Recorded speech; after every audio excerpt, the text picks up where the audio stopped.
Você hoje faz uma releitura do Rimbaud. Como é essa sua leitura hoje do Rimbaud? Como é que você lê Rimbaud hoje? Rimbaud continua sendo muito poeta predileto, mas isso é uma admiração da juventude do mundo. Aliás, foi assim, em Alagoas, eu tinha 14 anos, quando eu li num jornal La Prensa, por acaso, eu não posso explicar como é minha mãe, um artigo sobre Rimbaud. Naturalmente, em Alagoas não havia nenhum grupo de Rimbaud. Quando eu cheguei no Recife, na noite que eu cheguei, que eu fui trem da Grande Oeste, chegava às 6 horas, naquela mesma noite eu fui à biblioteca do Recife para ler Rimbaud. E saí vislumbrado na grande leitura, porque o meu caminho de leitor é muito curioso. Quando eu era menino, meu pai comprava Monteiro Lobato. Né? Ele adorava, lia, etc. Monteiro Lobato para criança, eu achava chato. Nunca suportei Monteiro Lobato, para mim é um grande escritor para adultos. Não ver a correspondência dele, né? O Lobato primeiro, eu achava um momento culminante. Aliás, foi até que vai levar o mas eu achava chatíssimo aquela história do narizinho, da tia, do chiquete, eu gostava muito, nem de história da Carolina, também de horror. Eu gostava das histórias da coleção Terra Mariana, história de Gustavo, Índia do marido do tudo, que para mim era muito parecido com Maceió. Era uma cidade marítima, lá do mar, com navios, né? Pescadores, essas coisas todas, o mar, né? De modo que me atraiu a vida inteira. Né? De modo que eu lia sempre, então, era a coleção Terra Mariana, né? E depois, então, eu estudei no Colégio Marinho, que foi em francês, era uma espécie da língua, era o Colégio Artesano naquela época, né? Depois, então, eu me interessei muito na literatura francesa.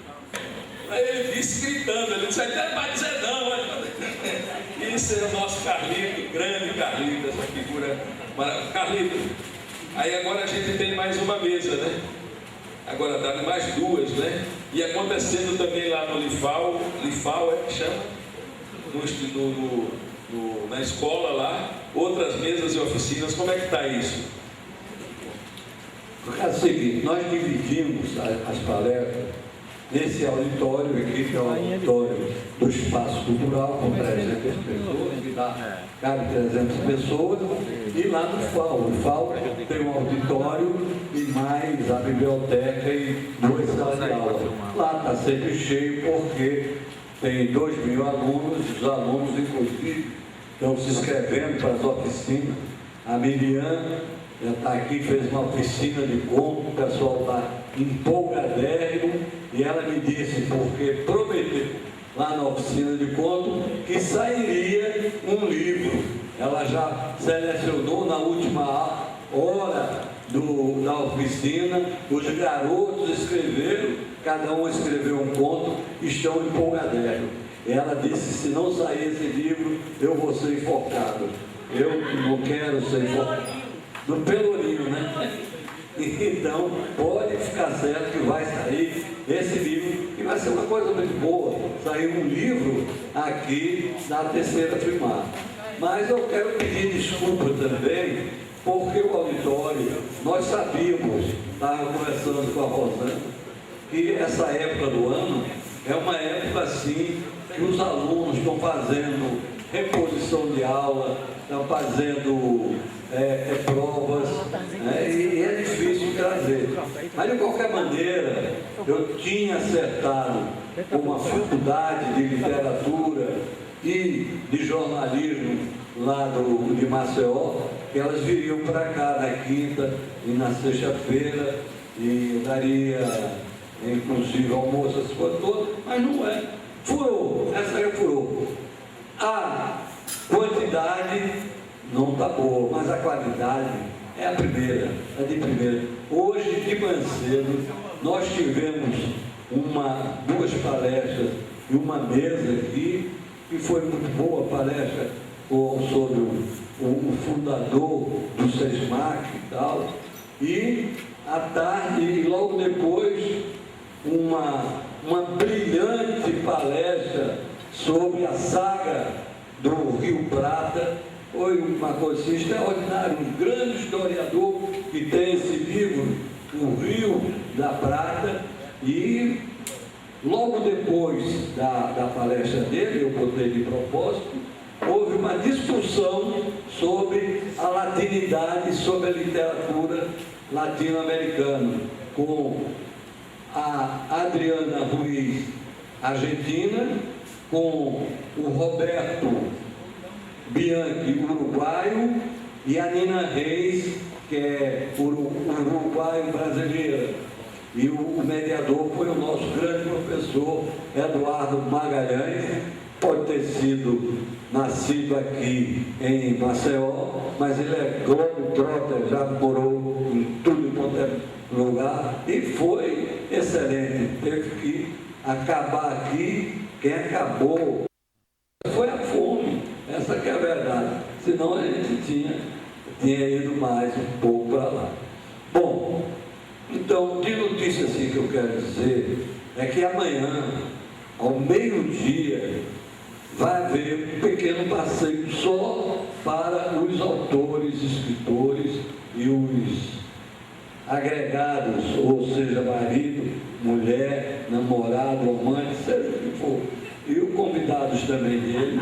Então, nós teremos um passeio na escuna, um passeio bem agradável pela Lagoa Manguaba. Hoje está um vento muito forte, que é o nosso vento nordeste, mas já amainou um pouco. Então, amanhã tem esse passeio. Quando terminar a última palestra aqui amanhã, antes do almoço, vamos dar essa volta.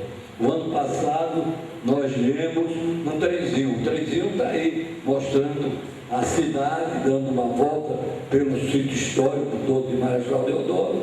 Quem quiser pode pegar também o trenzinho. É gostoso, né? Essa volta no trenzinho.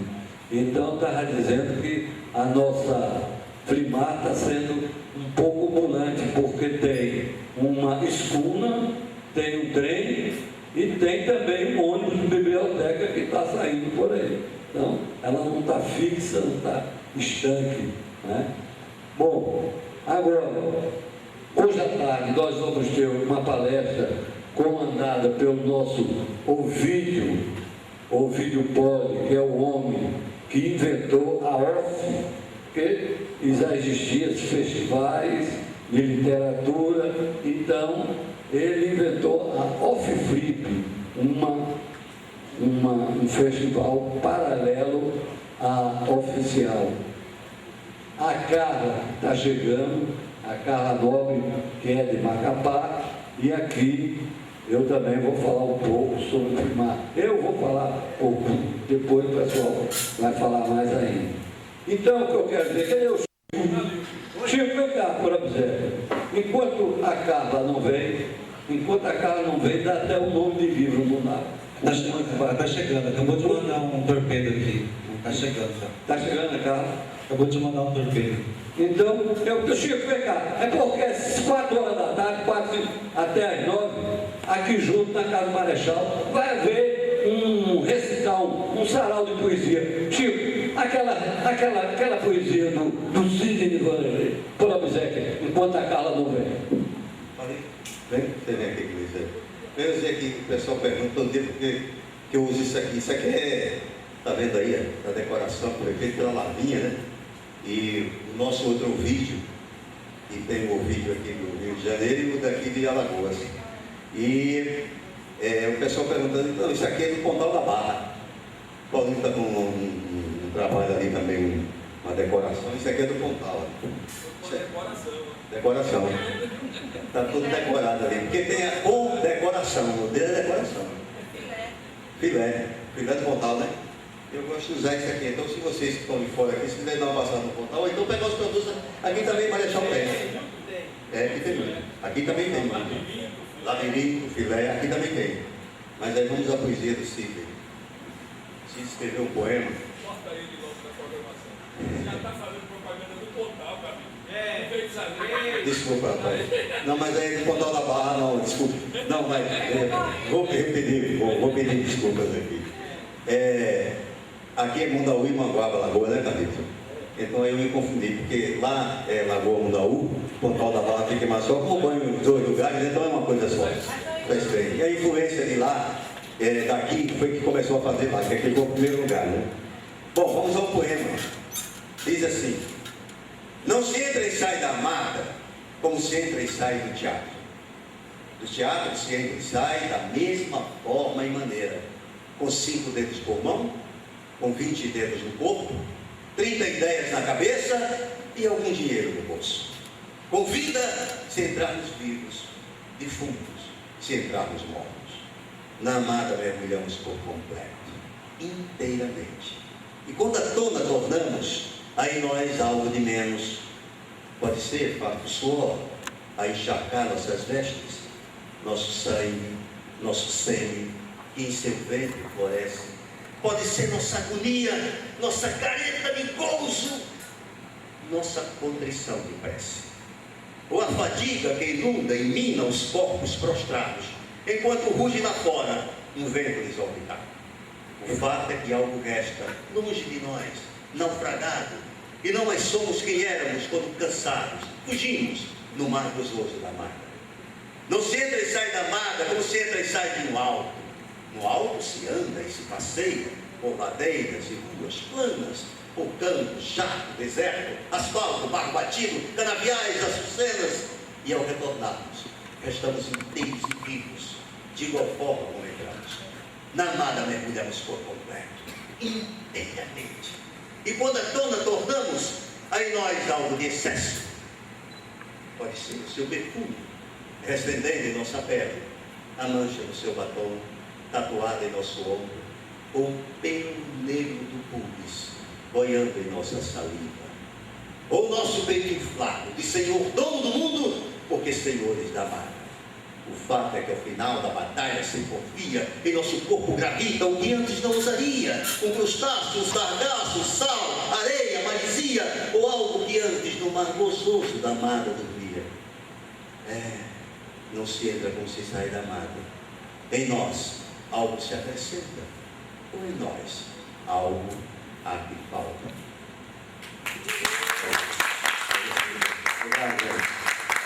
E vamos ter o Dr. Sarau às 4 horas da tarde até às 19. 4 horas da tarde, todo dia vai ter esse sarau, e logo depois tem também o show.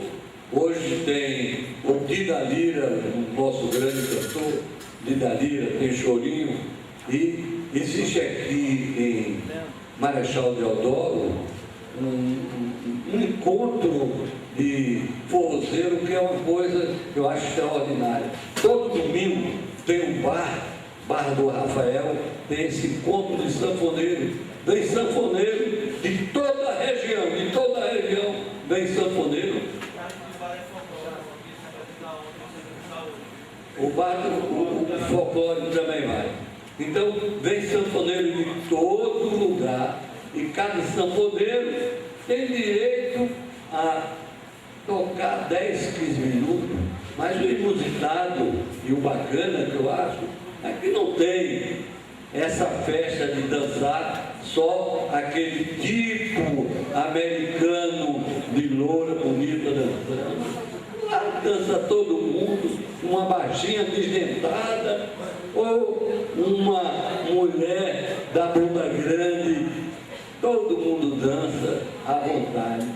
Aí uma pessoa chegou para mim e disse: Carlinhos, coisa interessante, por que você não pega esse encontro de sanfoneiro de domingo em Marechal e faz um trabalho turístico? Eu digo, eu não quero acabar com as coisas bem originais que nós temos. O turismo irá acabar. Mas de qualquer maneira, nós pegamos um pedaço desse sanfoneiro. Eles vão tocar aqui hoje à noite também, até o sol raiar. Estamos esperando a casa. Ah, é bom, Paulo. Paulo, aquele do Lambisol. Tem um poeta nosso aqui, um poeta popular, chamado Antônio Aurélio, Tio Tonho, a gente chama ele. Sapateiro, autodidata, aprendeu português, fala corretamente, mas utiliza a poesia matuta como instrumento para dizer as coisas. E ele tem coisas maravilhosas que ele faz. Uma coisa que ele faz, que eu gosto, é um tipo de poesia chamado pé quebrado. Pé quebrado é uma poesia que você começa e ao determinado momento você quebra a rima para retomá-la na estrofe posterior. É muito difícil de fazer pé quebrado. É uma arte muito difícil de ver, um modo muito difícil de vencejar. E ele faz isso brilhantemente. Um desses versos, é falando sobre a profissão dele, que é de sapateiro, onde ele diz assim: trabalho há mais de 30 anos na arte de sapateiro. Nunca consegui dinheiro algum. Trabalho às vezes em jejum, de manhã até meio-dia, passando toda a agonia de fome. Olha, nunca encontrei um homem que dissesse: esse rapaz está trabalhando demais, vou ajudar. Agora, para me roubar, encontro muito patrão, sabido que sou um cão de caça. Além de trabalhar de graça, não encontro uma lazeira, cassi na minha carteira profissional. Olha, tanto faz na capital, Luiz, a cuma no interior, o artista não tem valor, menino, de nada. Só dá uma trabalhada, quando começa setembro, ficou o mês de dezembro, olha, para a rua. Minha mulher quase nua, meus filhos tudo linguento, estou que não me aguento mais. Cada dia eu pego um gás, boto fogo em minha tenda, acabo com essa contenda sem fim. Não posso viver assim, homem, trabalhando operário, sem ganhar nem um salário mínimo. Um sapateiro, meu primo, não podia se casar, aí resolveu samigar. Não, foi pior. Foi trabalhar em brochó, no pé de uma escada, pro via de uma bicada, roubar a tenda. Daí entrou numa venda, todo o dinheiro que tinha, deu todo numa latinha de veneno. Tinha 4 filhos pequenos, ele e a mulher, 6 vidas, tudo tomou falecida. É por isso que eu digo a tu, Bruno, que essa profissão ingrata não vale o que uma gata enterra. Esse é o Antônio Aurélio. Aí, não, está vivo, teve um AVC, está baleadozinho, mas está entre nós ainda. Está do lado de cá. Mas ele é assim, é um cronista, ele faz, por exemplo, quando surgiu a AIDS, ele fez uma maravilhosa, que é assim: seu doutor João Adelaide, pode dizer essas partes de putaria, né? Seu doutor João Adelaide, um vírus chamado AIDS penetrou em meu país. Por isso vim perguntar, de fato,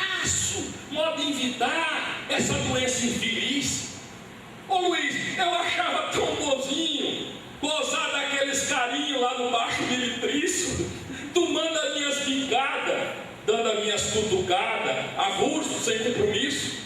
Agora eu não posso mais, porque vem um satanás do vírus do estrangeiro que quer fazer, doutor João, que eu não acabe na mão, que nem colher de pedreiro, as gandaias, Carlito, as gandaias se acabando, menino. E as mulheres tudo cuipando esse fio de uma figa, que anda matando gente, fazendo o homem valente assim que nem eu tenho medo de rapariga, ué. Olha, é triste, minha gente, é feio, é cruel, Carlito. E num taco de papel o doutor João escrevia, depois trocou, disse: pegue, vá na Foimaça e entregue. Na Foimaça ou drogaria? Eu que já estava com os pobres, fui à Foimaça dos pobres, dei assim com uma mocinha. Ela disse: eu vou despachar, e o senhor pode pagar lá no caixa as camisinhas. Camisa? Eu dei logo uma roupa, menino. Não vim aqui comprar roupa, olha, deixa assim na cara dela. E ela com a cara lisa: não, seu moço, as camisas é para o senhor vestir nela. Nela quem, homem? Eu sou solteiro, sem mulher, sem camiseiro. Não quero camisa não. Pegue as suas camisinhas, vista na sua madrinha, ou então no doutor João. Esse é o galera. Bom, e aí, cara?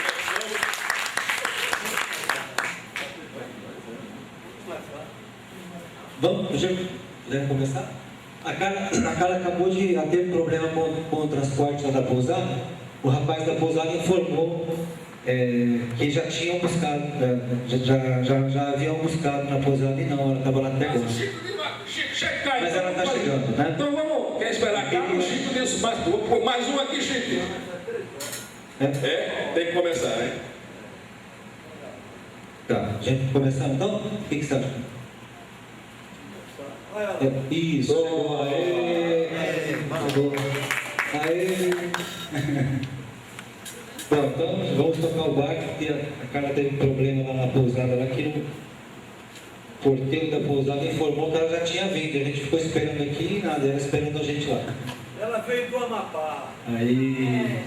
Carlito, eu vou deixar o microfone agora com você. Você comanda, que hoje você é o mediador. É o vídeo que eu mediador. Mas é o vídeo, mas você tá. Vou deixar o outro microfone aqui perto também, para ficar para os dois. Você vai falar hoje também, pela imagem, né? Não é isso?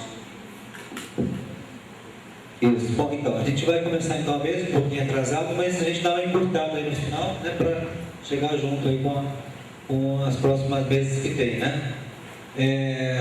Bom, eu vou ser breve para não estender muito tempo, né? Queria dizer que para mim é um prazer estar aqui ao lado do Carlito e da Carla, que são dois grandes amigos que eu fiz.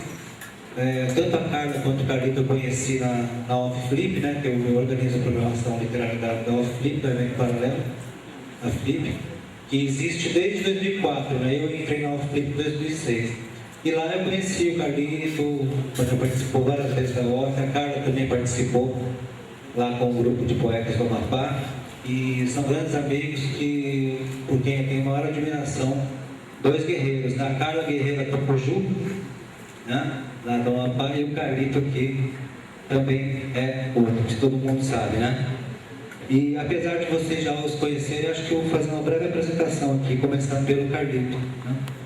Que nasceu aqui em Alagoas, filho de Mário Lima, que foi general do Exército, e de Dona Zeca, né, Carlito? Carlito estudou no Colégio Marista, que era o antigo Colégio Diocesano, e aos 15 anos ele foi para a Escola Preparatória de Cadetes do Exército, em Fortaleza. Anos depois ele foi cursar, ele ingressou lá na Academia Militar das Agulhas Negras, em Resende, no Rio de Janeiro, e se tornou oficial do Exército em Recife. E aí, então, aos 61 anos, né, estimulado pelos amigos, ele publicou um livro de memórias, Confissões de um Capitão, uma obra que teve uma grande repercussão em todo o Brasil. O Carlito foi no Jô Soares, enfim, tudo mais, pela importância dos depoimentos que ele traz nesse livro, né? Desde então, o Carlito passou a escrever crônicas, colaborando com crônicas assim, com regularidade, crônicas semanais na Gazeta de Alagoas e vários órgãos de imprensa e também em sites da internet, né? Carlito é dono assim, de uma memória assim, prodigiosa, né, de um estilo irreverente. Né? Ele retrata o cotidiano, tanto daqui de Alagoas, e também trata também de temas de todo o Brasil e do mundo contemporâneo, nesses livros que ele lançou desde de 2001 para cá. Né? Entre os quais tem um livro lançado em 2005, o História do Duque de Jaraguá, Retratos da Vida, que é 2008, Austríaca Apaixonada e Outras Histórias, e o livro mais recente do Carlito é o Vadiando com o Lendo Livro, lançando lá na OFF também, né, Carlito? Vadiando com o Lendo Livro pelos Mares das Alagoas e Outras Crônicas, né? O livro mais recente do Carlito. Carlito foi prefeito do município de Barra de São Miguel, um município vizinho aqui, em 1973, e há cerca de 4 anos ele assumiu a Secretaria de Cultura de Marechal Deodoro. E é o idealizador da Flimark, que está aí na 3ª edição. Já a Carla também é poeta, né? A Carla nasceu, também é escritora, né? A Carla é poeta, nasceu lá no Amapá, estudou letras na Federal do Amapá, se especializou em língua portuguesa e é professora também de língua e literatura na Universidade Estadual. E está fazendo mestrado em Direito Ambiental, né, Carlos? E Políticas Públicas, fazendo uma interface com literatura, né? A Carla recebeu alguns prêmios em concursos literários e ela integra o coletivo poético Abepora das Palavras, né? Se apresentou na UFLIP, inclusive com esse grupo lá em Paraty, né? E também, tanto na UFLIP como na tenda da Flipinha, que é a programação infantil da Flip, né? A Carla tem 2 livros de poesia, um se chama Sobre o Deus e o Encelado de Saturno, que é esse livrinho aqui, que eu tive o prazer de prefaciar, e acaba de lançar lá na Amapá um 2º livro de poesias, que é O Amor é Urgente. E a Carla ela é conselheira estadual de cultura, é coordenadora do ProLer no Amapá, e integra, né, curadora da Festa Literária da Amapá, que esse ano teve a sua primeira edição. Tivemos a oportunidade de ir lá, vimos uma festa muito bonita, que acontece às margens do Rio Amazonas, em vários espaços da cidade, com sarau, a programação, o Carlos vai falar sobre isso, né? E também o Carlito também foi para lá, também conheceu o trabalho que eles estão fazendo, e a gente está aqui para falar justamente sobre isso. E tanto o Carlito como a Carla são 2 escritores que organizam eventos literários de grande envergadura. Então, é para falar um pouco dessa trajetória de cada um como autor e também dos eventos que ele organiza, como é que é essa relação aí de escrever, fomentar como que se dá essa coisa. Então, eu pediria então para a gente começar com a Carla, para você, Carla, você falar um pouquinho da sua trajetória como autora. Você que sabe, você pensou em ser atriz inicialmente. Como é que foi esse pulo para a poesia, para a literatura, né, aí na sua trajetória? Oi, gente, bom dia, boa tarde, boa noite de ontem, que a gente não terminou, que faltou a luz, vamos terminar lá na pizza. Bom, primeiro agradecer esse convite de estarmos aqui hoje, nessa programação intensa que é a Flimark, compartilhando todas essas experiências. E isso tudo, eu falava até ontem quando a gente jantava, faz parte das escolhas que a gente faz. E faz parte do mundo que a gente vai construindo em torno da gente e das boas escolhas que a gente faz também. Eu sempre escrevi, eu nunca pensei em ser atriz. Eu fiz até teatro na Macapá, porque era uma forma de... Eu era muito tímida, né? Eu sou tímida ainda, mas agora eu já trabalho melhor com a minha timidez. E aparentemente ninguém diz que eu sou tímida. Então, escrever não, eu sempre escrevi, sempre soube que eu gostaria de estar ligada de alguma forma à língua e à literatura. A minha decisão em ser professora veio disso também. Eu sempre soube que queria ser professora e que queria ser professora de literatura. Foram opções que vieram muito certas na minha vida. E escrever foi um processo em que eu fui descobrindo aos poucos que aquilo fazia também parte de mim. Inclusive, o primeiro livro foi organizado num período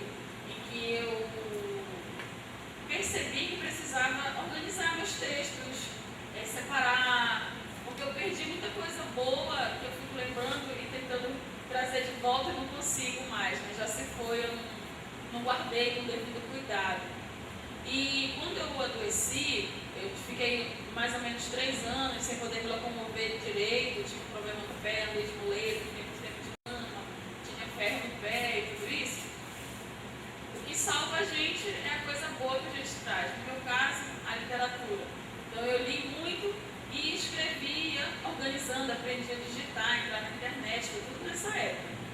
E isso foi me ajudando. E aos poucos eu fui ampliando meu universo, melhorando. Eu não tenho mais nenhum exemplar sobre a deusa ensalada de Saturno. E aí o vídeo trouxe para mim uns 10 exemplares, né? E eu estava ontem relendo meu livro, chorando com ele, brincando com ele. Meu amigo Pedro também estava lendo coisas que ele não conhecia de mim, que veio me acompanhando agora nessa viagem. Também um poeta, um jovem escritor lá do Amapá, que a gente tem compartilhado muitos sonhos juntos. E olhando assim, um livro e outro livro, eu percebo que houve um crescimento, eu amadureci, e tem coisas que eu acho que estão muito boas no primeiro livro, que eu não mudaria, mas tem coisas que eu já mudo. E eu não sei se eu falo e falo da Flávia, ou falo e paro. E essa minha vida de escritora foi sendo traçada no meio de uma coisa que eu já trabalho também, que é dizendo poesia e organizando eventos pequenos de Macapá, de literatura. A gente já fez muita coisa. E agora, com o apoio do governo, os sonhos vão... A gente é ambicioso, né? A gente vai querendo mais coisa.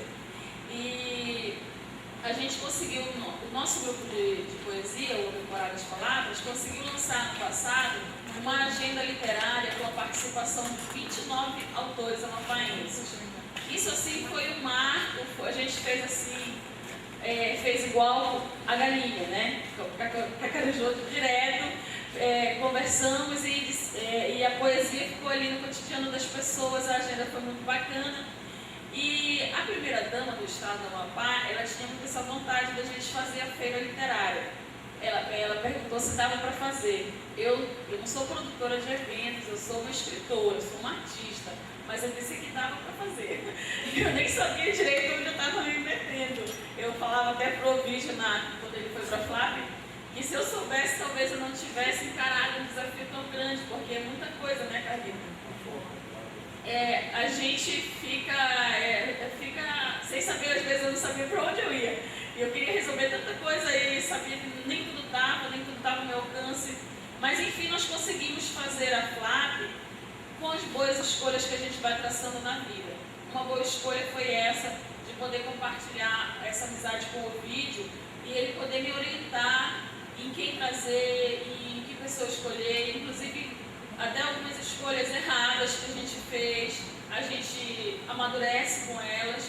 E a Flávia trouxe assim, uma visibilidade para a nossa literatura imensa, que ninguém nem pensava. A gente não tinha mídia, não tinha televisão, não tinha jornal, e aí eu ficava pirando assim, o que é que a gente vai fazer para poder a Flávia entrar no coração das pessoas?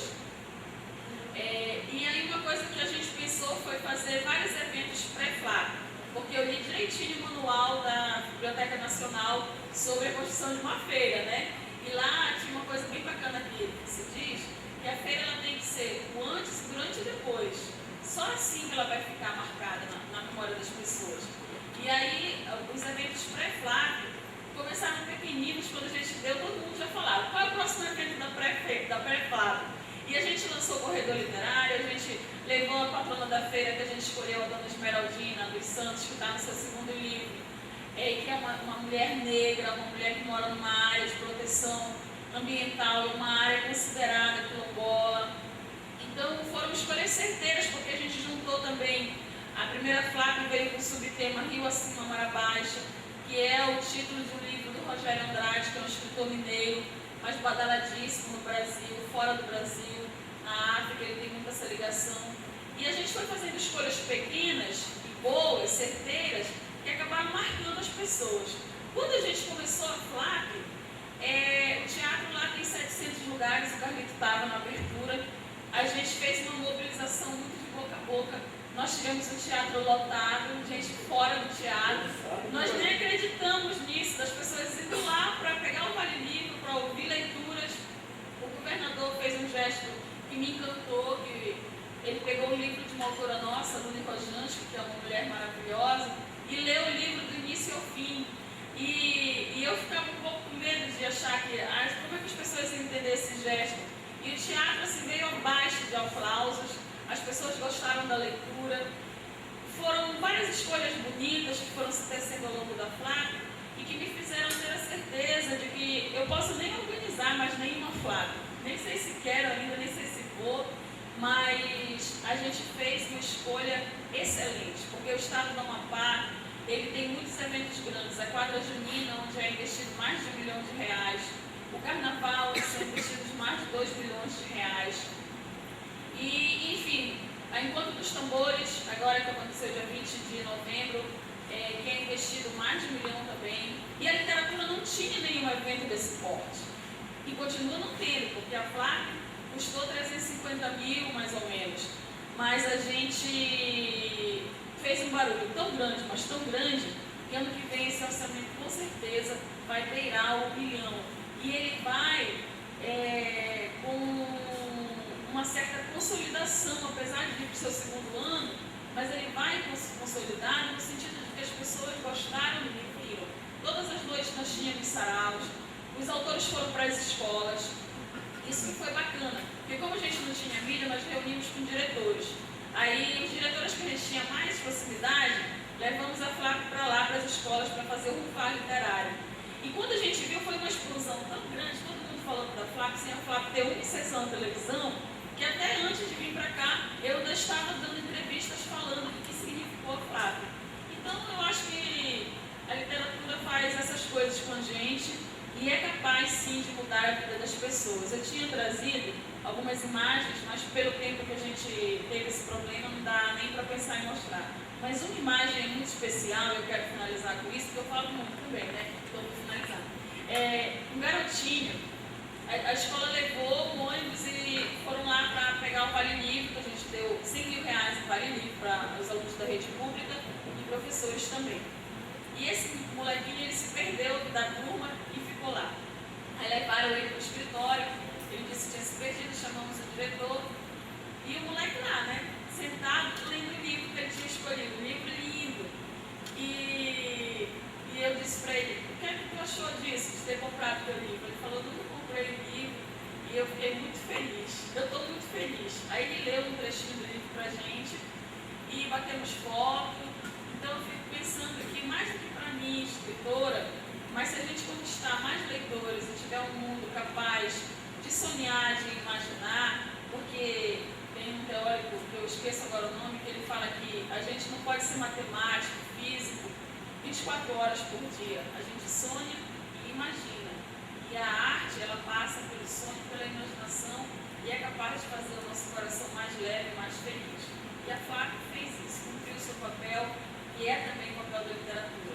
Soltar os problemas, ainda que a gente apresente os problemas, porque a literatura apresenta, mas soltar isso e a vida está aí para ser comemorada a cada festa literária que a gente vê surgindo e vê se consolidando nesse Brasil.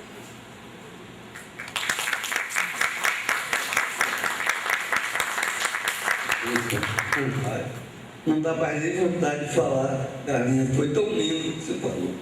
Uma poesia.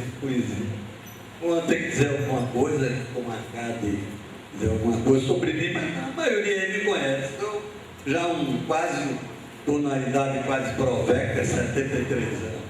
Mas tenho certeza que do pescoço para cima está melhor. Do pescoço para baixo não tanto. Mas dá para eu ir vivendo tranquilamente. E eu tive uma vida, eu desde 15 anos entrei numa escola militar e tal, depois houve o golpe de 74, me formei em engenharia, meti ambientalista.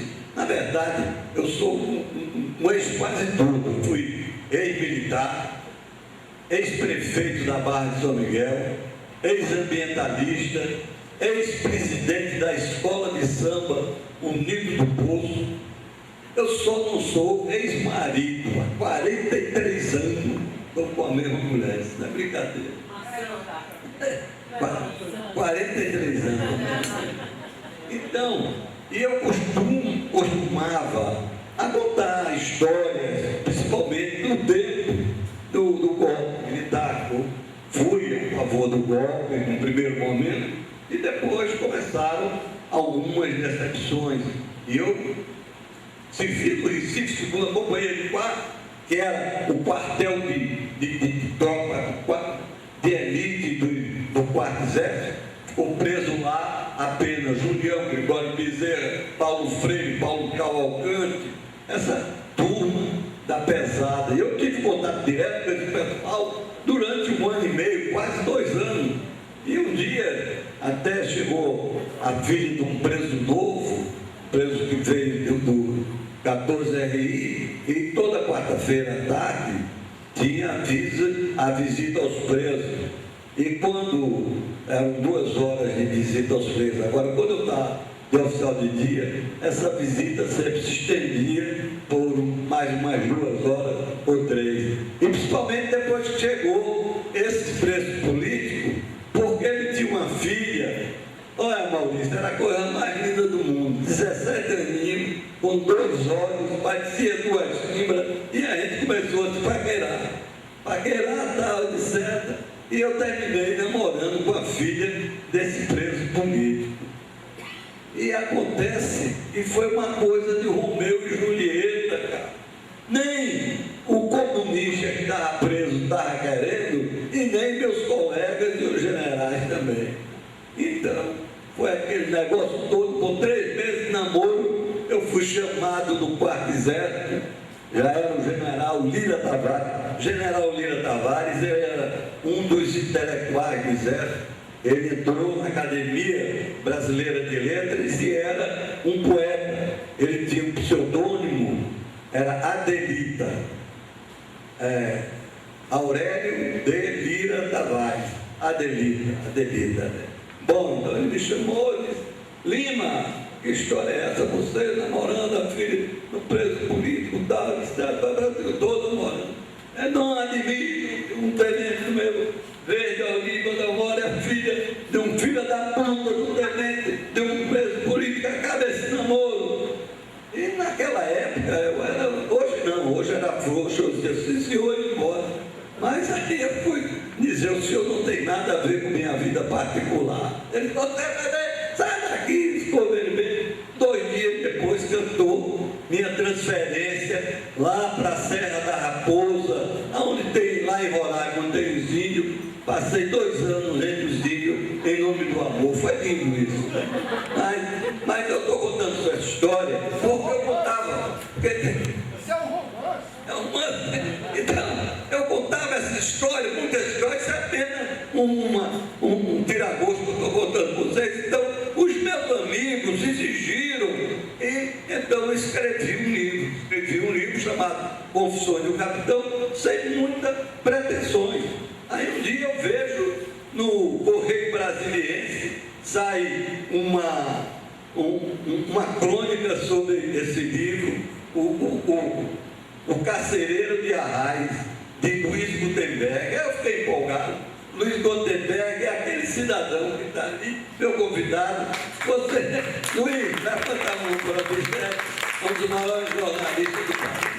Aquilo me empolgou, pronto, aí eu fiquei pronto. Aí esse livro é bom e tal, e eu fui lançando no Brasil, fui por outros lados, etc. Mas isso aí não é importante. O que é importante foi que um jornalista olhou, leu o livro e disse: Carlinhos, você é um bom contador de história. Eu gostaria que você escrevesse um conto no jornal, todos os domingos. E aí pronto, eu comecei a escrever. Você se lembra daquele filme Forrest Gump? Aquele cara começou a correr e não parar mais. Pronto, foi o que está acontecendo comigo. Comecei a escrever e não parei mais. E sou 10 anos só, então sou um neófito escritor e já tenho mais de 600 contos, pequenos contos. Inclusive, quando chega no final do ano, eu junto os contos, ou conto, ou crônica, tudo misturado, e escrevo um livro. Esse aqui é o último. O último não, o mais recente, né? Esse negócio de último era... Foi viajando com o Lendo Ivo no litoral de Alagoas. É porque toda vez que o Lendo Ivo chega cá, ele diz: Carlinhos, onde é que nós vamos? Aí ele vem. quer ir no litoral norte, no litoral sul, agora inventou de ir para Piranha, eu vou segunda-feira levar o Beduíno para Piranha e tal. Então eu conto, essa aí é que é a minha história de escritor. Agora eu sou escritor, pertenço à Academia Lagoa de Letras, com muito orgulho, que está ali uma colega minha, aliás, o Luiz Gutenberg também e a Solange Chalita está ali também, que é minha colega de academia. Eu não pretendo ser mais ex-escritor, não. Mas aí, como eu sempre gostei de literatura e de cultura popular, porque antigamente aqui em Maceió era aquela beleza que no Natal você ia ver os pacuris, ia ver o risado, naquelas praças, eu sabia de cor, todas as músicas, meu São José, dá-lhe licença para o pastori dançar, viemos para adorar, e eu gostava, sempre gostei de cultura de uma maneira geral. Aliás, eu quero dizer que o Maurício Melo Júnior acaba de lançar um livro espetacular sobre folclore nordestino. Tá? Uma beleza, talvez seja um dos melhores livros sobre folclore nordestino. Eu digo isso tudo porque eu sou personagem do livro. O livro infanto juvenil, dirigido ao público infanto juvenil, né?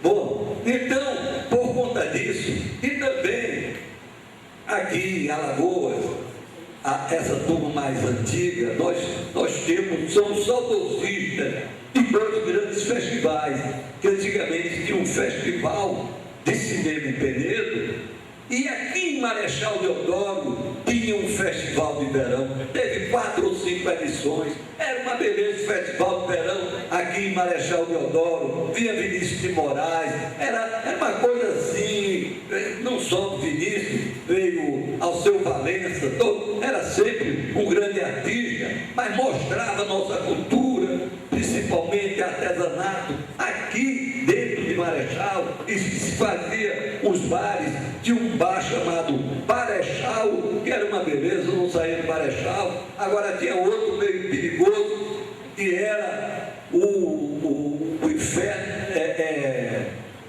a Divina Comédia. A Divina Comédia, eram 3 andares, embaixo era o céu, no segundo andar era o purgatório, em cima era o inferno. O inferno era uma beleza. E esse festival de verão, até hoje, ficou na imaginação do povo aqui de Marechal Deodoro.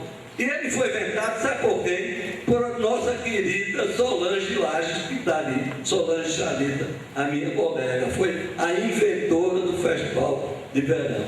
Então, por conta de tudo isso, quando o prefeito me chamou para ser secretário, ele disse: Carlito, eu quero um grande evento, vamos fazer um festival de verão como antigamente. Eu digo: olha, eu acho que as coisas que foram como antigamente, que acabaram, tem um pouquinho de morte. Para ressuscitar uma coisa é muito mais difícil. Vamos fazer uma inovação. Eu gosto muito de ir, eu já tinha ido diversas vezes a Paraty, de 10 edições de Paraty, eu já fui a 7 e me encontrava sempre por vídeo lá, ele me dava sempre abria um espaço para mim. Eu disse: prefeito, vamos fazer uma festa literária de Marechal Deodoro. Ele disse: vamos fazer e tal. Fizemos a primeira em 2010, foi um sucesso. A segunda, de 2011, foi um sucesso. E essa agora, eu tenho certeza que será um sucesso. Certo? Agora, antes de passar de novo a palavra a você, houve uma inovação nesse festival, nessa festa literária de Marechal Deodoro. A Braskem botou essa jangada e tal, e inventou também, a gente começando, dizendo: nós temos que homenagear as pessoas que vivem, que dão a vida, a cultura. Não é todo mundo não que tem amor à cultura. E a cultura não retrocede financeiramente. Essa que é a grande verdade. As pessoas que que são ligadas por cultura, são mais ligadas por amor. Essa que é a verdade. Então, a Braskem resolveu fazer um troféu. Esse ano instituiu um troféu que vai ser dado aqui no último dia, um troféu chamado Braskem Primar. Troféu Braskem Primar, oferecido a uma pessoa que sempre viveu para a cultura, pela cultura e ainda está vivendo. E na hora, na minha votação, eu disse: vamos fazer 5, aí disseram: não, um só. Cada ano vai ter um. Cada um vai ter um. Então, se valoriza mais ainda. E começamos a especular o nome. Botamos 4, 5 nomes e tal, começamos a especular, e depois, quando chegou a votação, foi unânime. E eu digo agora aqui em primeira mão: a vencedora desse troféu é a minha querida Solange Laje Chavista. Levanta a sua objeto. Você vai receber sábado aqui o primeiro troféu Braskem Primar. Muito obrigado.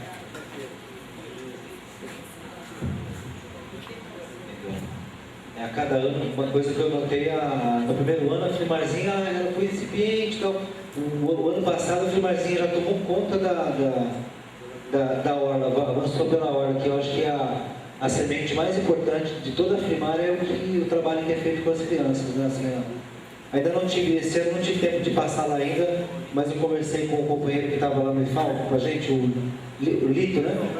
Isso, Luiz Alberto, ele falou que estava cheio também, vou passar lá daqui a pouco. Do ano passado achei muito bonito como que isso pegou na Frimar, né? E envolvendo mais as escolas, as universidades, a Frimar tem tudo para bombar mesmo, né? E ele vai voltar um pouquinho com a Carla. Em Macapá também teve um trabalho muito forte com as escolas, né? Dos escritores locais e de fora visitar as escolas. Acho que 12 escolas se programaram, né, para receber os autores, funcionários, todo mundo parou, professor, a escola parou para receber os autores. As escolas cheias, eu fui em 2, e as escolas cheias, assim, recebendo os autores lá. Foi bem bacana ver a cidade abraçando a festa, né, que é uma proposta de formar leitores que vocês têm lá, né. E depois chegamos até a revisitar uma escola ribeirinha lá, nas margens do Rio Amazonas, que Macapá é a única capital que é cortada que é banhada pelo Rio Amazonas, né? E muito forte essa coisa, esse envolvimento do pessoal com a poesia, né? Eu queria perguntar para você, cara, como é que você já tem um trabalho, você está organizando a FLAP, mas você já, de alguns anos, você tem um trabalho de fomentar a poesia, os autores locais, você tem essa coisa que você já desenvolve esse trabalho de alguns anos. O que está existindo na FLAP é uma conjunção de fatores, mas que você já traz isso na sua trajetória, né? De fomentador, etc, etc. Eu queria que você comentasse um pouco isso e falasse de como que isso se relaciona com a sua atividade de escritora. Até que ponto você organizar, fomentar, como Carlito, como eu também, que organizo, sou escritor também, até que ponto isso te atrapalha na tua produção literária e até que ponto isso te estimula, né? Atrapalha um pouco, porque a gente se dedica aos outros e às vezes a gente nem quer ser reconhecida, eu não tenho essa pretensão, né? Eu queria que a gente pudesse, no Amapá, nós temos um grupo excelente, eu queria que a gente pudesse sentar e se unir mais, porque eu penso mesmo que juntos somos fortes, né? O poeta já dizia e é isso mesmo, não tem outro jeito, não tem outra saída. Então, fomentar às vezes me deixa muito triste e às vezes muito feliz. Por exemplo, eu vim de lá, da Amapá, depois da FLAP, cheia de vários sentimentos contraditórios. Porque eu tenho lá 2 grandes poetas que eu admiro muito, uma mulher e um homem, assim, que são são os nossos ídolos, né? Ídolo a gente tem e reconhecia. Então, essa poeta, ela fala muito mal da FLAP, porque ela queria que fosse de outro jeito, porque a gente tinha que referenciar mais os autores que já se foram e que deixaram legado, enfim. E aí eu estou seguindo por outro caminho, porque a gente percebeu o crescimento muito grande de jovens escritores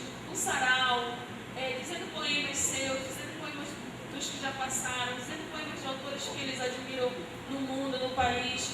Então a gente optou de a cena principal ser dominada por esses jovens. Por quê? Porque quando a gente tem um evento com pouco recurso, um evento que está nascendo, a gente tem que fazer escolhas para que esse evento marque. Levar para a escola é uma escolha para marcar, porque eu sei que a gente nunca vai chegar no moleque lá do bairro Santa Rita, lá da Ilha de Santana, mas se a gente leva o evento, a gente chega lá. Então esse evento vai repercutir onde a gente não imagina. E se a gente faz a escolha com esses jovens, a gente tem a possibilidade de fazer com que eles abracem esse movimento, né? E nós tivemos 53 banners ao longo de algumas ruas lá principais de Macapá, com 53 poemas desses escritores. Então isso foi muito bacana, porque o pessoal passava, queria tirar uma foto do lado do escritor tal, porque o escritor tal estava lá e o pessoal pegava um autógrafo. Isso também vai desmistificando uma série de coisas dentro da literatura. E aí, este outro poeta, né, justamente me ligou um dia antes de vir para Flimar, para dizer que ia viajar, mas que eu queria agradecer muito, porque não tive tempo de conversar. E ele acha que a gente fez uma loucura, mas foi uma loucura excelente para a nossa literatura. E a gente só tem a ganhar com o que foi feito dentro da FLAG. Tanto que o pessoal que é mais contra, né, assim, que não queria que a FLAG se realizasse do jeito que ela se realizou, esse pessoal já está querendo organizar a feira de livros do município. Eu falei, eu acho ótimo, porque quanto mais feira tiver, melhor pra gente, porque eu não sou produtora de feira, eu sou escritora. Se tem feira, eu vou estar lá, e importa se é o fulano ou do Beltrano, eu quero ser chamada. E se eu não for, eu vou me meter, porque justamente eu fiz um poema antes de vir por conta disso, porque eu meto meu nariz e eu não sou chamada. E é isso mesmo, né? A gente não pode ficar se lamentando, esperando, e aí atrapalha nesse sentido, que a gente fica pensando, o que é que eu estou fazendo, que eu podia estar aqui escrevendo. Mas ao mesmo tempo ajuda, porque, vejam só, eu sou uma menina nascida lá na margem do Rio Amazonas. O meu bairro era o bairro do Buritizal, o último bairro da cidade na época. Eu sou uma menina pobre, a minha formação toda foi de muita luta. Eu tive boas opções e boas orientações, sempre fui, não muito inteligente, mas eu fui muito estudiosa, isso me ajudou, né? Porque aí eu acabo chegando onde eu quero. E eu sou de lá. Eu acho que vocês nem todos foram ao Amapá, nem ouviram falar muita coisa da gente, mas Tucuju, o sentido da palavra é guerreiro mesmo. Tá? A tribo Tucuju era uma das mais guerreiras que tinha. Então, eu sou do Tucuju, Aiupi, sou do Tumucumaque, eu sou uma menina que poderia nunca estar aqui. E eu estou aqui na Flimar, com vocês, compartilhando com a experiência que muita gente me ajudou a construir, né? A gente sabe que nunca faz nada sozinho, que é preciso sempre grupo, que é preciso estar junto. E isso tudo me ajuda também, porque vejam um monte de coisa que vai explodindo dentro de mim. Eu tenho conversado com o Pedro esses dias, porque estamos nós dois, dormindo no mesmo quarto, não dormindo juntos, mas dormindo no mesmo quarto. E eu tenho contado para ele várias histórias da minha vida. E acidente do meu pé, a minha doença de Chagas. E a gente, eu falei, porra, a vida é muito boa, né, Pedro? A gente nem imaginava hoje estar aqui. E eu já produzi tanta coisa agora esses dias, tanta coisa lá na beira da praia. O Pedro tirou uma foto linda minha, produzindo lá, escrevendo, que eu nem tinha visto que ele estava tirando. Que eu acho que isso ajuda. A gente fazer o que a gente gosta, ainda que a gente leve porrada, só ajuda, porque a gente é que vai se enchendo de coisa boa. E eu saio daqui da Flimar, Carlinhos, deixando lá, olha, eu fiz um exorcismo com toda essa tristeza ontem. Joguei tudo para a maré levar, né? E tudo foi levado mesmo, porque eu volto para Macapá, com energia renovada. E já mandei hoje de manhã um e-mail para a Biblioteca Nacional, já está tudo certo, vamos levar mais caravana para lá, porque eu mesmo, meu nariz ele não é chamada. Então as coisas vão dando certo, porque a gente é de coração bom, a gente só quer o bem para o mundo. E quando a gente quer o bem para o mundo, como dizia a Clara Luz da Fernanda Laura de Almeida, quando a gente faz muito pelo mundo, ele gira. E girando, ele vai se refazer e se reconstruir. É isso.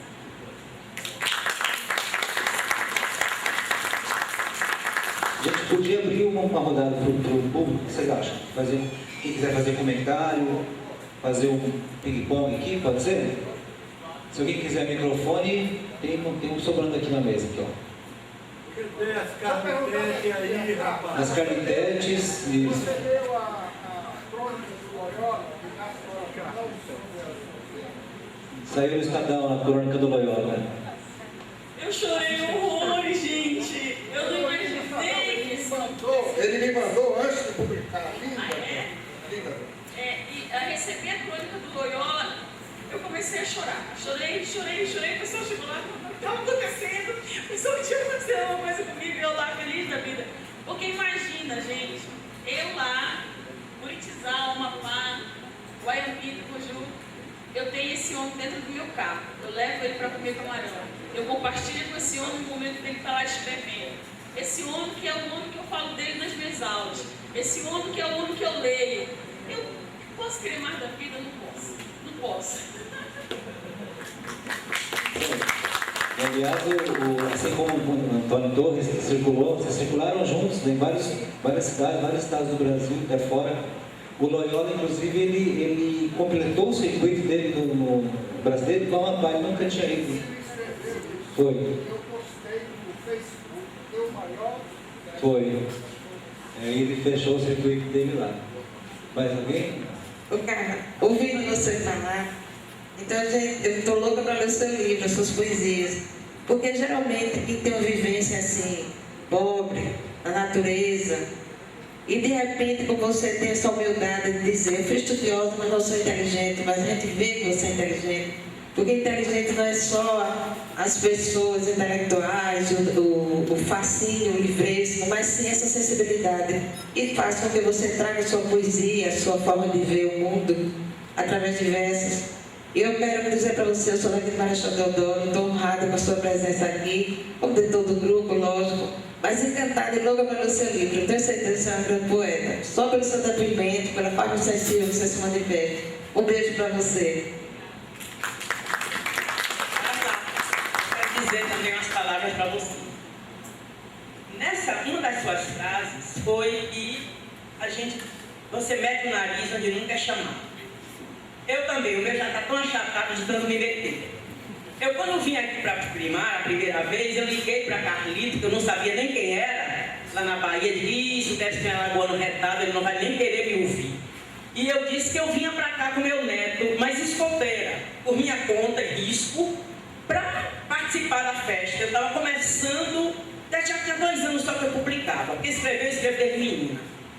E eu cheguei aqui na Primar, e eu fui muito bem recebida por ele, e eu fiquei offshore, participava de tudo, sem participar de nada, daqui da plateia. Mas aí gostei tanto da Primar, quando foi a segunda vez, já vim como convidada, que foi o ano passado. Fiz palestras, adorei, gostei demais de conviver com pessoas e fazer justamente aquilo que eu acho que nós todos temos que fazer, buscar novos leitores. Então a nossa obrigação é, acima de tudo, cuidar da criançada, que são os leitores de amanhã. E isso eu acho também que o escritor é um apóstolo, nós temos um apostolado. O que mais a gente tem que fazer é calçar essas sandálias, enchê-las de terra e sair pelo mundo divulgando as nossas ideias. Se a gente conseguir uma pessoa mude o seu jeito de ser, os seus valores, baseado naquilo que a gente escreveu, a gente já é um vitorioso. Já estou na 3ª, quero vir para a 4ª, para a 5ª. Vou começar logo a providenciar um processo para ser convidada. E estou fazendo esse trabalho aqui dos livros com as crianças, que vai ser um trabalho magnífico, porque eles estão participando com uma alegria que eu nunca vi. E acho que cada uma dessas pedrinhas que a gente for chutando para o futuro, elas vão virar catedrais.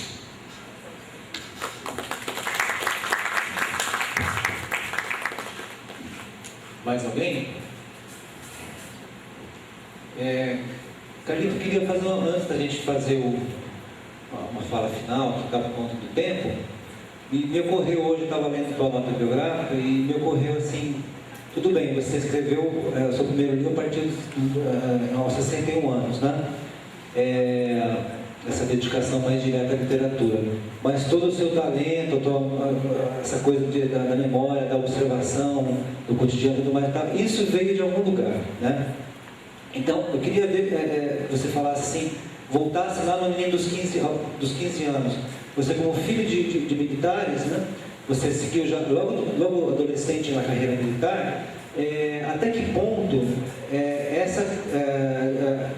a literatura, a leitura, como que ela entrou na sua vida? E essa coisa sua de organizador, de ser carismático, de ter essa coisa de liderança, se isso também veio da vida do quartel, como é que era a vida intelectual no quartel? Se você comentasse um pouco sobre isso, fiquei um pouco curioso. Tentar explicar bem rápido, porque isso aí é a minha vida toda, quando eu encontro eu sempre gostei de ler, me lembrei agora, foi daqui a Marina Colasanti, ela fez uma palestra aqui na primeira filmar sobre o cavalo de Moisés. De Michelangelo. Michelangelo, ele esculpiu um cavalo tão espetacular, que um dia perguntaram ao Michelangelo: o que é que você faz para esculpir um cavalo desse tão espetacular de uma pedra? Michelangelo disse: é fácil, eu tiro da pedra o que não é cavalo, né? E a partir daí a Marina Colasanti, ela fez uma palestra, mas tão espetacular, tão bacana, que na hora do almoço nós estávamos aqui, eu, Maurício, Antônio e mais algumas pessoas. Eu falei, Loyola, também estava, Inácio Loyola. Aí eu perguntei, vocês conhecem, sabem uma história? Isso não tem nada a ver com o que você perguntou, não. Aí eu já estou contando aqui. Aí eu disse: vocês sabem por que existe esse termo chamado gol de placa? E muita gente pensa que no futebol, gol de placa é o cara dar um chute assim, de lado e tal. Aí só o Inácio Loyola que disse: não, botaram uma placa. Isso foi isso mesmo. Foi um dia o Pelé, do Maracanã, ele contra o Fluminense, ele driblou 8 jogadores do Fluminense e fez um gol. Aí o Joemir Beppe, aquele jornalista, botou uma placa no Maracanã. Nesse estádio, Pelé, o maior jogador do mundo, fez um dos gols mais bonitos da história do futebol. E tem essa placa lá. Então, quando se faz um gol bonito, se tem um gol de placa, se diz um gol de placa. Aí eu disse para a Marina Colasanti: eu vou botar uma placa lá no auditório. Você fez uma palestra de placa. Quando vocês saírem, pode ver que a placa ainda está lá. E essa placa, eu mandei para ela a miniatura, foi no dia que a Dilma ganhou a eleição. Aí ela telefonou para mim e disse: Carlito, essa placa que você mandou, para mim vale mais do que os milhões de votos da Dilma. Bom, eu contei essa história para dizer outra coisa completamente diferente.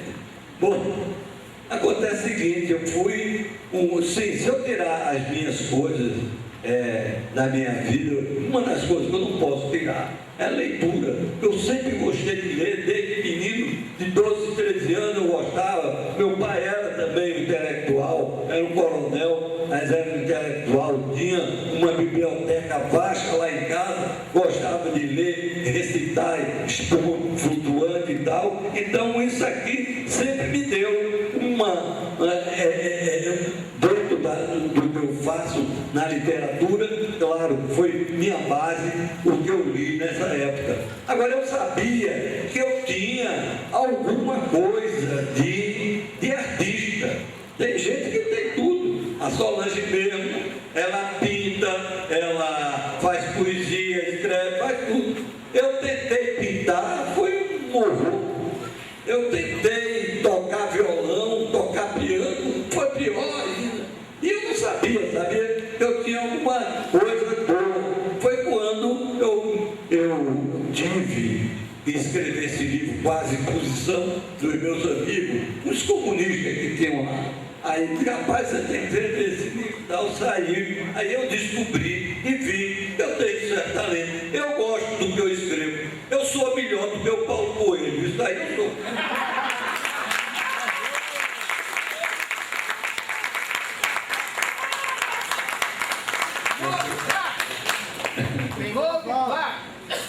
Hoje, placa, perdão. Tem mais alguém que queira fazer alguma pergunta? Vamos lá, algum comentário? Vamos lá. Vou pegar o microfone aqui. Boa tarde a todos e a todas. Cheguei um pouquinho tarde porque eu estava noutra sala, no fórum, palestra, mas deu para entender que a poesia está em você. Quer dizer, é tão linda que deixa transparecer essa poesia que acredito que está bem escrito e bem explícito nos seus textos. E parabéns. Mas é que eu vou fugir um pouquinho daquilo que estava aqui se discutindo e dizer muito obrigada, Carlitos, porque trouxe aqui o continente africano quando disse: Sônia, você pode vir dar uma palestra? Eu posso. Mas o que você vai falar? Eu vou falar sobre Mãe África, porque eu sou africana e tenho orgulho de ser africana. E agora eu recebi um telefonema de Moçambique dizendo assim: Sônia, por favor. Oi? Rapaz, tá não. Aí recebi um telefonema agora de Moçambique, do Centro Cultural Brasileiro de Moçambique e do Ministério da Cultura, dizendo: Sônia, muito obrigada por estar a representar esse continente, porque olhando para aqui sou a única africana, sou a única moçambicana. E estão dando os parabéns a Flimar, ao Carlitos, e agradecem bastante esta valorização que você tem por esse berço da humanidade, por esta negra que na senzala alimentou senhorzinha e fez com que o Brasil surgisse. Aí eu dizia assim: de fato, se não fosse a mãe preta lá na senzala, que alimentou o senhorzinho e a senhorzinha, a educação brasileira não teria se edificado. Então se edificou esta educação justamente por causa dessa mãe negra que alimentou os senhorzinhos e a senhorzinha. E o barão, porque tinha ciúmes desta educação que a mãe preta dava ao senhorzinho e a senhorzinha, fugia da casa grande, ia para a senzala. Será que ia dormir no carapato, lá com a negra fulô? Ia fazer o quê? Ia de fato também buscar esse amor único, ímpar, que só a mãe preta podia dar lá na senzala, que todos sabemos bem como é que isso foi. Aí os parabéns de Moçambique, o secretário da Cultura, o diretor do Centro Cultural Brasileiro também manda os parabéns e dizem muito obrigada pela essa representatividade. Obrigada, Carlitos.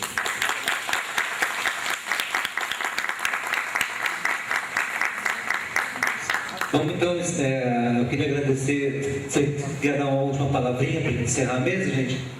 Carlito, Carla? Gente, eu vou me despedir contando uma história, porque o Carlitos está contando um monte, aí eu quero contar também um monte, né? Mas eu vou contar só um. Como professora, a gente tem que tirar leite de pedra. E eu tiro de tudo, aí como professora também vou tirar leite de pedra. Então, eu criei um projeto com os meus alunos que se chamava Leitura Tinha Cor e Sabor, Leitura Tem Cor e Sabor. Uma das ações do projeto, que era só para organizar as minhas avaliações, eu precisava ter isso, né? Era o caderno preferido. O caderno de leitura. O caderno de leitura tinha 10 textos por mês, de tipos variados dentro do conteúdo que eu tinha que dar.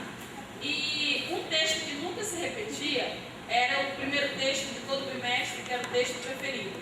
Podia ser de qualquer autor, de qualquer gênero, de qualquer tipo, de qualquer assunto.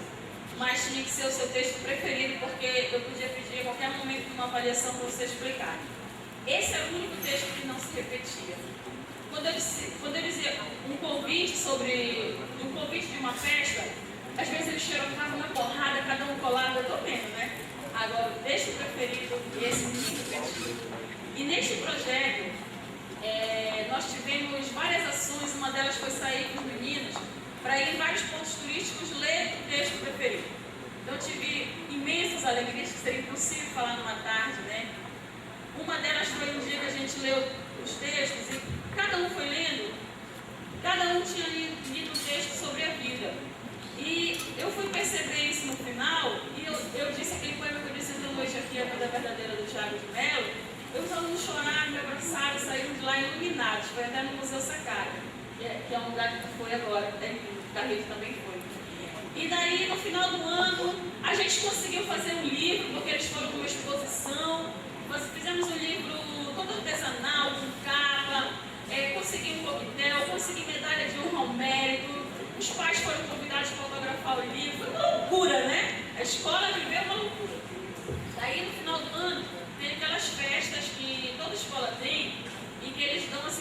certificados, né? Professor mais assíduo, eu não ia ganhar.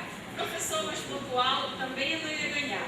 Aí professor que entrega plano de aula no período certo, eu não ia ganhar. Professor que não tem diário atrasado, também não era esse meu.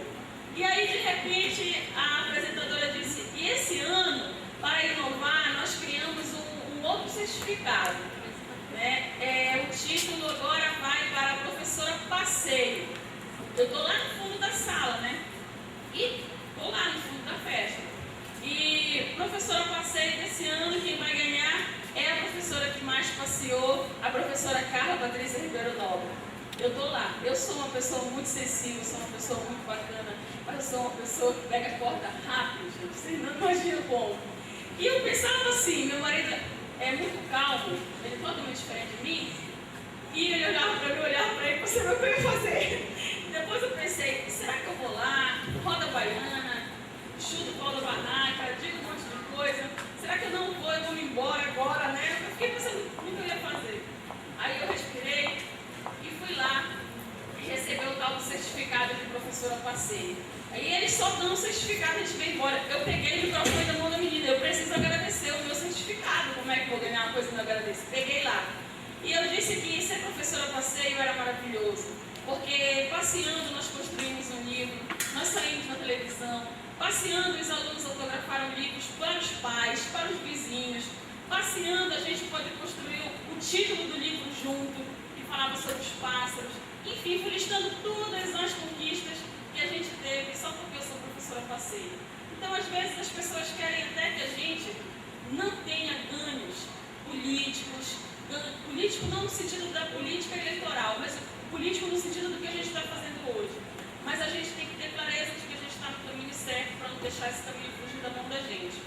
A Biblioteca Nacional ajudou muito a construção das feiras e ajuda muito a gente. A gente que está lá no APAC jamais vai ser visto, né? Jamais vai ser ouvido. E isso significa que a gente tem sim a grande possibilidade de ter esse país, de fato, assumindo que gosta de ler. A minha experiência como professora me diz que a gente gosta muito de ler, sim. Os nossos alunos gostam de ler. Né? Essa história ilustra bem isso. Porque se aqueles moleques que não gostassem de ler, eles não topavam ir passear comigo, porque a gente tirava do nosso bolso para pagar ônibus. E tinha um grupo, que era um grupo assim, que usava droga, fumava e tudo. Esses moleques, eles iam de bike fazer a leitura do livro. Se eu não fosse importante para eles, se a leitura não fosse importante, eles não sairiam de casa com bicicleta, com caderno na mão, com o texto preferido. Então, a gente está no caminho certo e vamos adiante, nos encontrando cada vez mais pelo Brasil.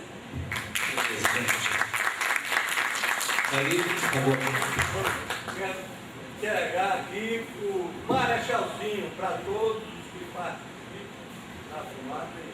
Então, vocês botarem lá na brasileira. Ai, eu não acredito!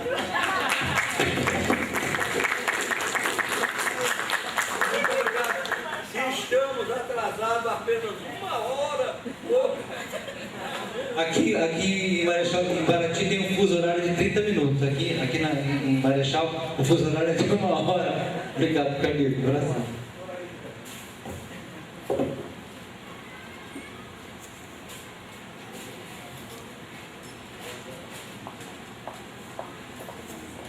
Bom, então já vamos passar para a próxima apresentação. A gente tem a honra de convidar para aqui o Carlito disse que é o mais alagoano dos pernambucanos e o mais pernambucano dos alagoanos. O Maurício, por favor, vem para cá. Dessa honra para a gente. Dispensa apresentações e vai conversar aqui com a gente agora sobre uma dívida. Vamos ver que dívida é essa aí. Bom, Carlito, eu queria, até para justificar esse apelido e tal, eu vim aprendendo muito na filmagem, não tinha vinda nenhuma ainda. Por incrível que pareça, ainda não tinha vindo. E a gente cresce um degrauzinho. A gente cresce um degrauzinho com cada coisa que a gente observa. alô, com cada coisa que a gente observa, e eu tenho aprendido muito aqui com essas sementes que estão sendo. Hoje eu vi uma plateia de crianças aqui atentas também, e eu acho que isso que tem se falado aqui é muito importante. A presença dessas crianças é a garantia de que a gente pode ter um futuro bem legal. E essa coisa de você crescer um pouquinho. Por exemplo, eu tive uma experiência agora que eu acho que vai me ajudar a crescer. O Antônio Torres estava ali e a gente comentando sobre uma entrevista que eu pretendo fazer com ele também, uma com você também. Você não sabia ainda, mas é uma com você também. Bom, e aí ele dizia: você conhece a minha obra? E por um momento eu fiquei chateado, com vergonha, porque eu conheço o nome do Antônio Torres e a essa idade eu não tinha lido nada do Antônio Torres. E eu digo o que agora? O Paulo poeta e tal não conhece uma obra do Antônio Torres. Aí eu digo, eu minto? Eu digo, não, vou falar a verdade. Eu disse, não conheço. Ele disse, aí foi muito bom, porque ganhei um livro. Ele disse, então você vai conhecer agora.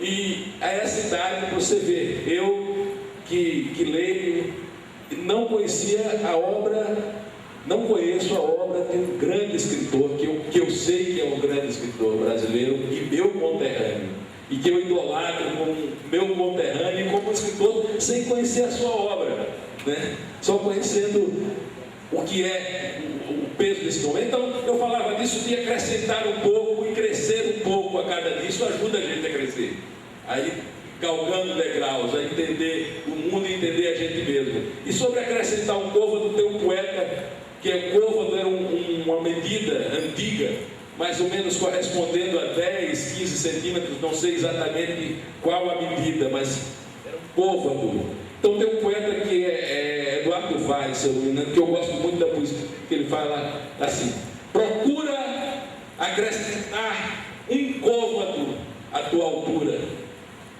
que o mundo está à míngua de valores, e um homem de estatura justifica a existência de 1 milhão de picos a navegar na rota previsível entre a impostura e a mesquinhez dos filisteus.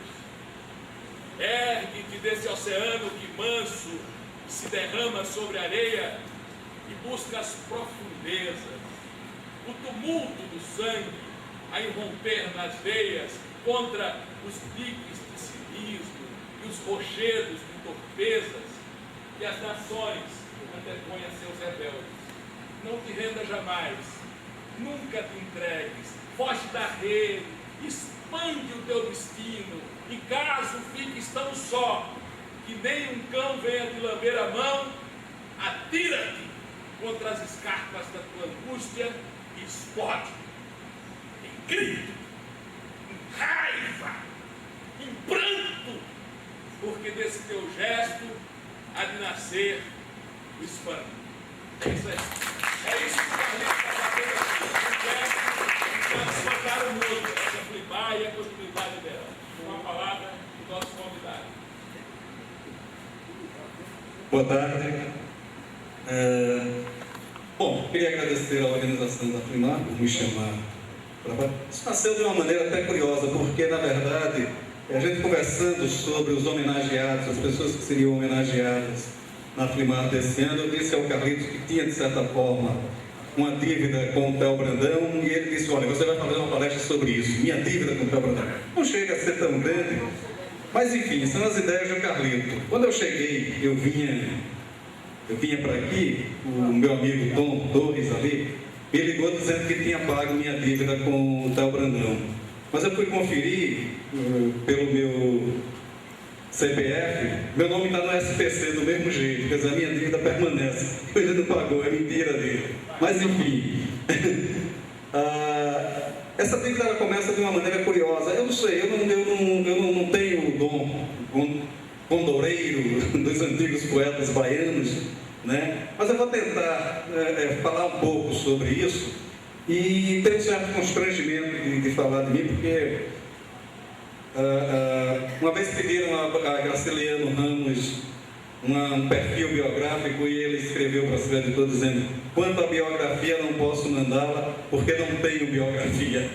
Eu estou mais ou menos nessa linha, não tenho biografia. Mas, enfim, eu escrevi uma série, a pedido das edições Bagaço do Recife, eu escrevi uma série de 10 livros infantos juvenis durante todo esse ano sobre folguedos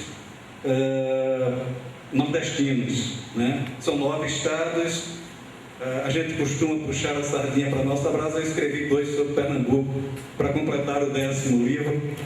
E escrevi sobre Alagoas, o Guerreiro Só Cheguei Agora, que é uma revivência do guerreiro alagoano.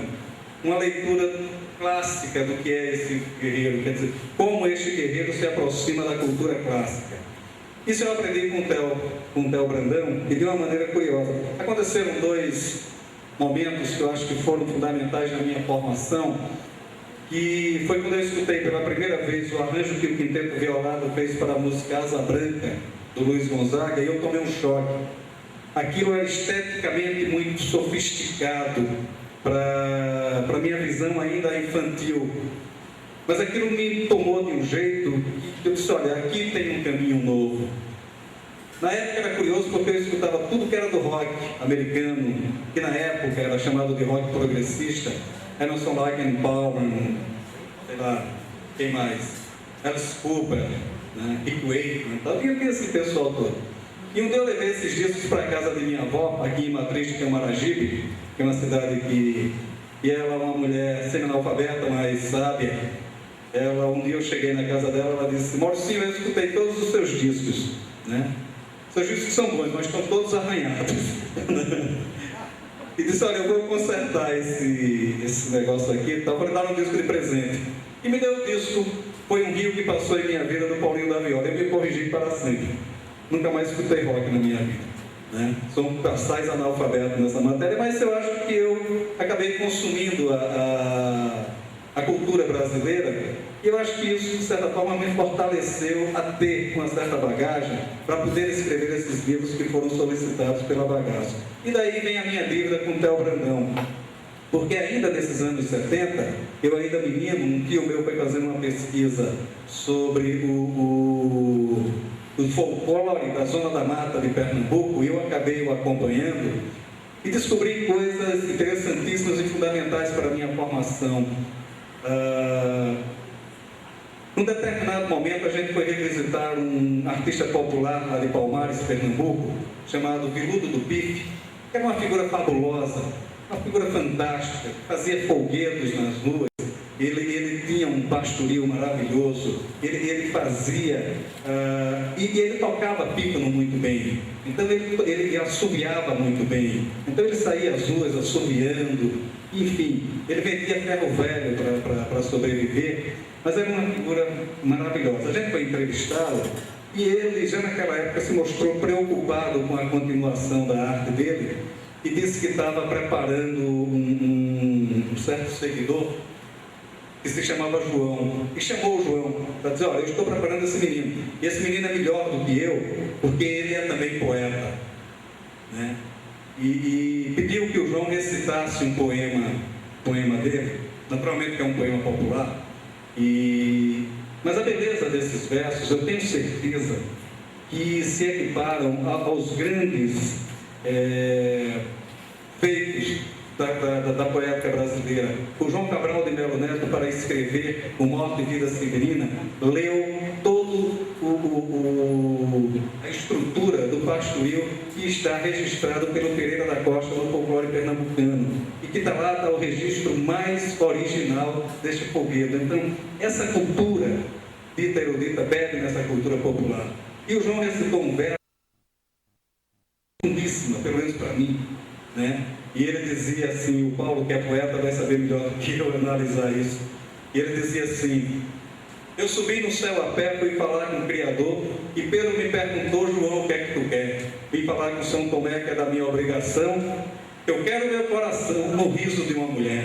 Coisa bonita, né? Quer dizer, essa pureza popular, eu acabei e fui entender a riqueza dessa pureza popular a partir da leitura do Theo Brandão. Hoje o Eduardo Magalhães, aqui de manhã, estava me falando que a poeta Alice Ruiz procurou na internet o Theo Brandão e dele, o que é lamentável. Eu acho que é preciso ler mais Theo Brandão para saber de onde origina todo o cerne de nossa cultura. O Theo Brandão, ele tinha essa capacidade de entender e de buscar em cada sentido, em cada palavra da cultura popular, o seu sentido profundo.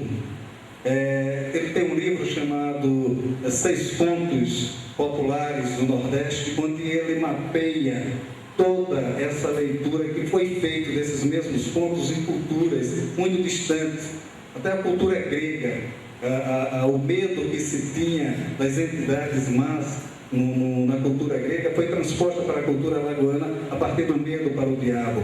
Então, o Theo tinha essa sensibilidade e era necessário que a gente falasse sobre isso, sobre essa dívida que a gente acaba tendo com o Theo Brandão e que pouco se fala sobre isso, porque ele é um cara de muita sensibilidade.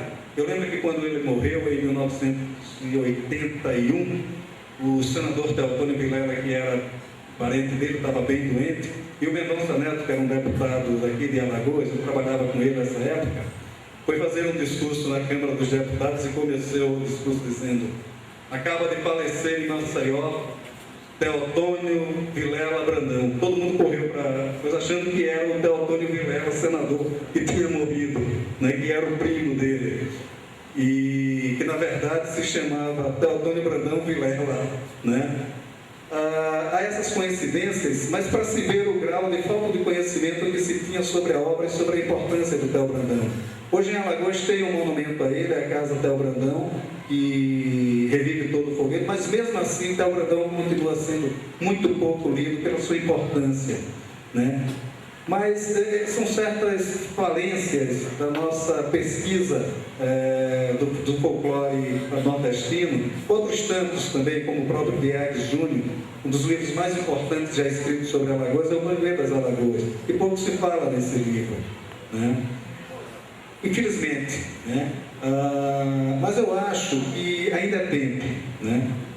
E assim acreditar no Ferreira Goulart, ele diz: mas ainda é tempo, e é tempo todo o tempo. Não basta um século para fazer a pedra que um só minuto faz.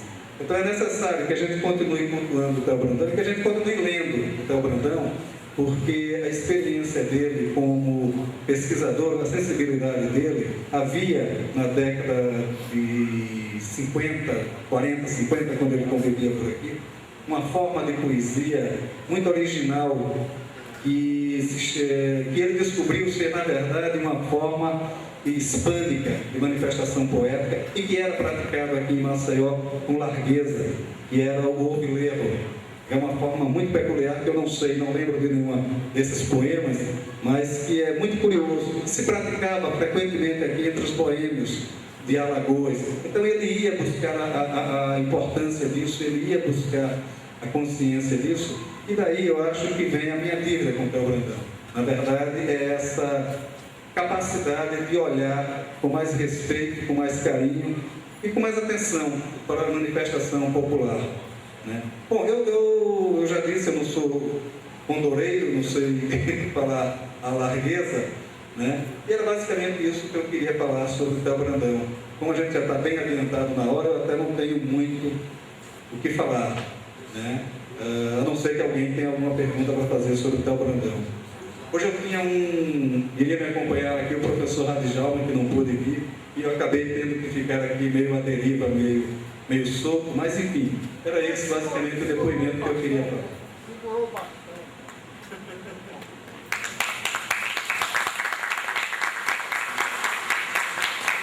Da Universidade Federal de Alagoas e atuo no Museu Theo Brandão com projetos de preservação documental.